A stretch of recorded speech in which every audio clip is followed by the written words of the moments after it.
Oi pessoal, sejam muito bem-vindos a mais um vídeo do canal e hoje vou trazer mais um caso criminal.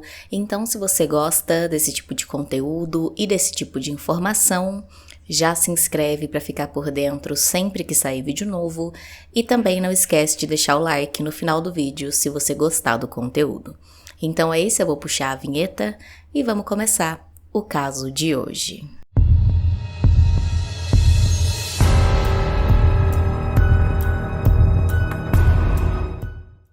Molly Aldin tinha 19 anos na época do caso e morava com seus pais, Mario e Mariel Aldin, e também suas duas irmãs, no Texas. Ela estava no primeiro ano da faculdade de psicologia e estava em um relacionamento de 4 meses com uma outra moça de 18 anos chamada Christine Chapa. A Christine morava com seus pais e sua irmã mais nova também no Texas e era estudante de enfermagem.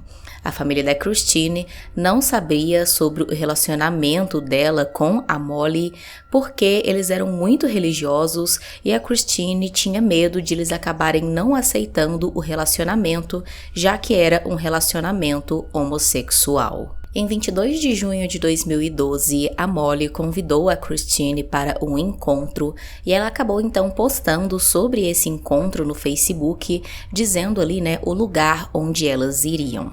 Elas saíram então para jantar e depois disso a Molly quis levar a Christine até o lugar onde ela foi batizada para que a Christine conhecesse ali o lugar e então elas foram até o parque Violet Andrews. Chegando lá, elas caminharam um pouco, se sentaram em um banco e começaram a conversar até que elas foram surpreendidas por um homem armado.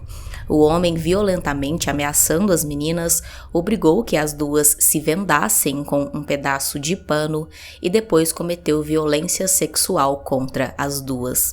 Quando a violência sexual acabou, as meninas imaginavam, que o homem deixaria elas irem embora, porém não foi isso que aconteceu.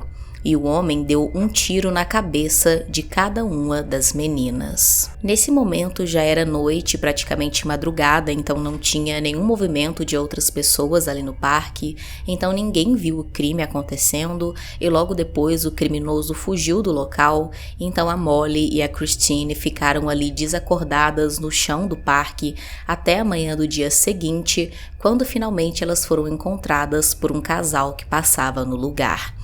Eles então chamaram a polícia e a emergência, as meninas foram socorridas, porém infelizmente a Molly foi declarada morta ali ainda no local. A Christine, incrivelmente, ainda estava viva, porém ela foi levada ao hospital em estado grave, precisou de dias e muitas cirurgias para conseguir aos poucos, ir recobrando a consciência e também sair do estado crítico, mas mesmo depois que ela acordou, ela ainda tinha muitas sequelas, ela não conseguia enxergar, falar ou mover o lado esquerdo do corpo, então foi uma recuperação muito difícil, muito longa e também muito dolorosa. Quando a Christine conseguiu então se recuperar um pouco mais, ela conseguiu finalmente se comunicar com mais clareza com os investigadores e então ela deu as descrições físicas do criminoso para que fosse feito um retrato falado.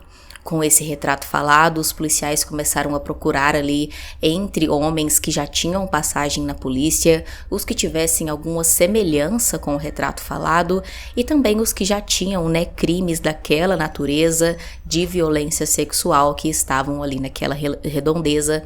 E eles acabaram então chegando a um homem. O primeiro suspeito do crime então foi um rapaz chamado Dylan Spellman, isso porque os policiais encontraram ali na cena do crime várias bitucas de cigarro e latas de energético, onde foi encontrado o DNA do Dylan. Porém, quando ele foi confrontado pelos policiais, ele disse que não tinha nada a ver com o crime, que ele tinha estado no parque cerca de 1 hora antes com a namorada, então eles tinham fumado aqueles cigarros e bebido aqueles energéticos, mas eles tinham ido embora antes do crime acontecer e não tinham ficado sabendo de nada. Ele já tinha passagem na polícia, como eu disse antes, e inclusive ele não morava no Texas e disse que só estava lá aguardando sair a sentença de um assalto à mão armada que ele tinha cometido em Nevada. Mesmo negando envolvimento no crime, os policiais continuaram desconfiando do Dylan, até porque a Christine contou ali um detalhe muito específico para os policiais, que era que o criminoso, durante toda a violência ali, ficava chamando ela e a Molly de garota número 1 e garota número 2. E segundo os policiais, era dessa forma também que os assaltantes se comunicavam no crime que aconteceu em Nevada, que o Dylan estava, envolvido.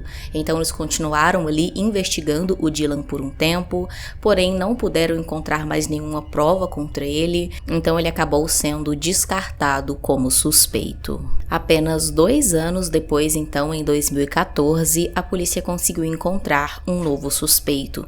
Um rapaz chamado David Strickland, que batia com a descrição da Christine. O David acabou entrando para a lista de suspeitos porque a polícia começou a perceber que ele estava sempre presente na cena do crime e questionando pessoas ali para tentar descobrir o quanto a polícia sabia. A polícia também descobriu que no ano do crime, o David tinha roubado um carro e dentro desse carro foram encontradas evidências que o incriminaram, como 2 armas do mesmo modelo usado para atirar na Molly e na Christine, munição, uma mochila com preservativos, algemas flexíveis, uma faca, entre outros itens. No mesmo ano, uma carta anônima foi entregue ao pai da Christine e nela continha informações que não tinham ido a público sobre o crime. E a carta ainda culpava um rapaz de Layton. A polícia até chegou a investigar o homem de Layton, mas ele tinha um álibi sólido e logo foi descartado como suspeito.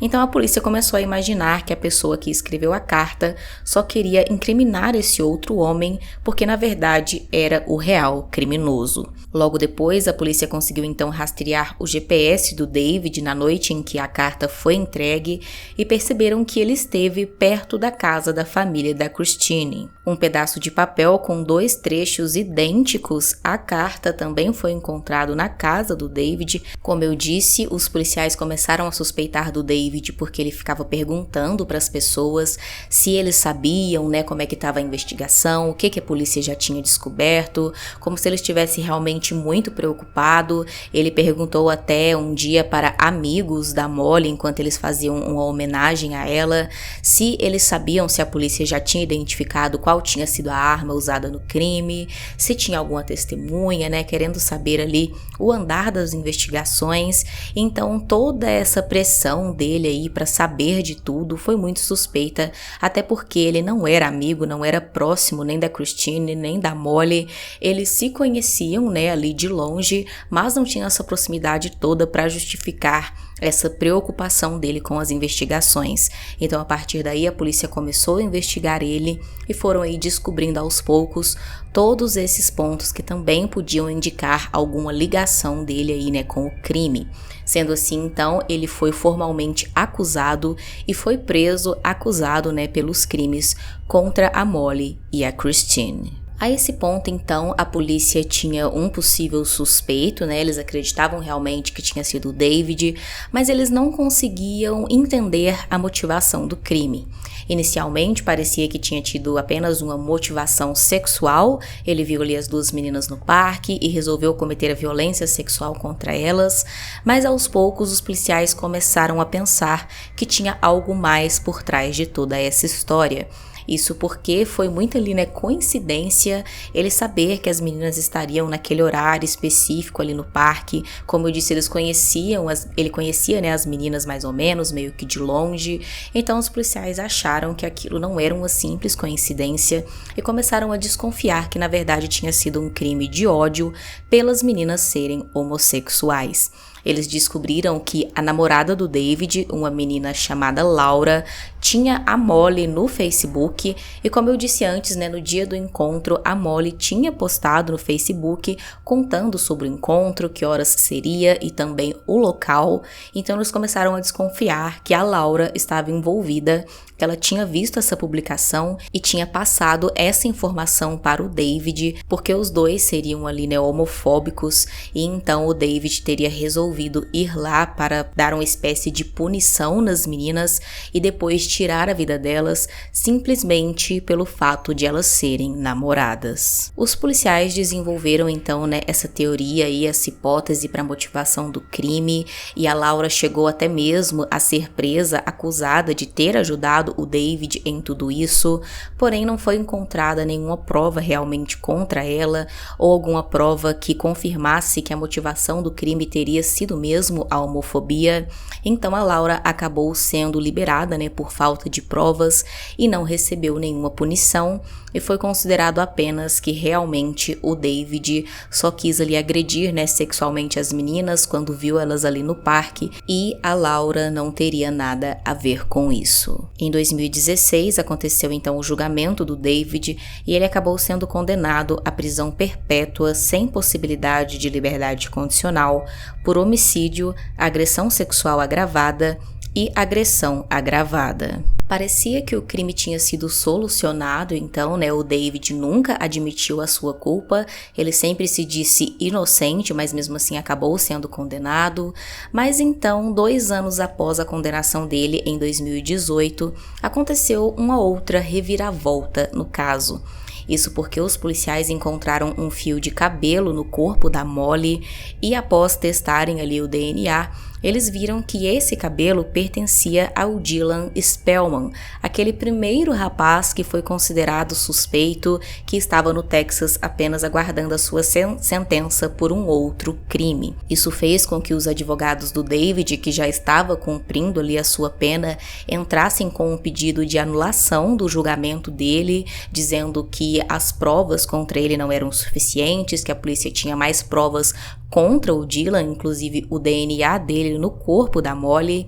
Porém, esses pedidos dos advogados não foram ouvidos, esse cabelo aí encontrado não foi levado tão a sério assim, os policiais, né, os investigadores de modo geral, resolveram não levar as coisas adiante. Para eles o caso já estava solucionado, o culpado já estava preso e aquele cabelo provavelmente tinha ido parar ali no corpo da Molly só porque mais cedo o Dylan tinha, né, ido ali até o parque, como ele disse antes. Porém, é claro que essa reviravolta aí causou alguma dúvida, sim, em algumas pessoas, se de fato o Dylan não era o criminoso, ou talvez ele poderia até estar envolvido, né? Tanto o David quanto o Dylan poderiam ter agido juntos, mas o Dylan acabou não pagando por esse crime, né? Ele foi de fato preso pelo outro assalto que ele fez em Nevada, ficou preso até 2015 e depois foi liberado.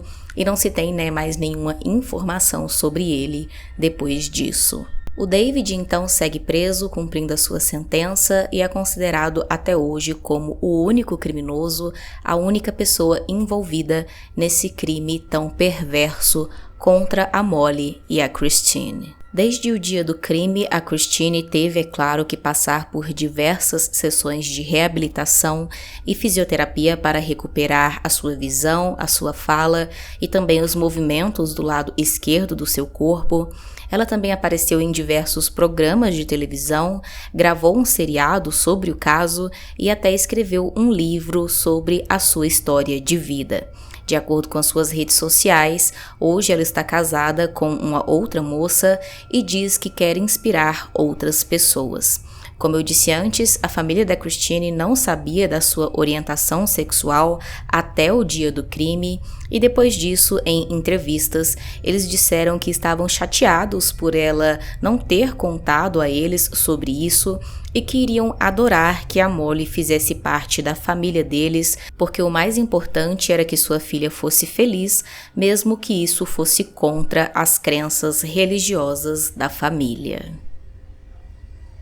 Deixe aqui nos comentários qual a sua opinião sobre esse caso, se você já conhecia a história da Molly e da Christine, e se não, se você achou interessante conhecer. Também deixe aqui nos comentários, usando a hashtag sugestão, um caso que você acha que seria interessante eu trazer para o canal. Se inscreve se não for inscrito, deixa o like se gostou de conhecer mais essa história, e é isso, até o próximo vídeo.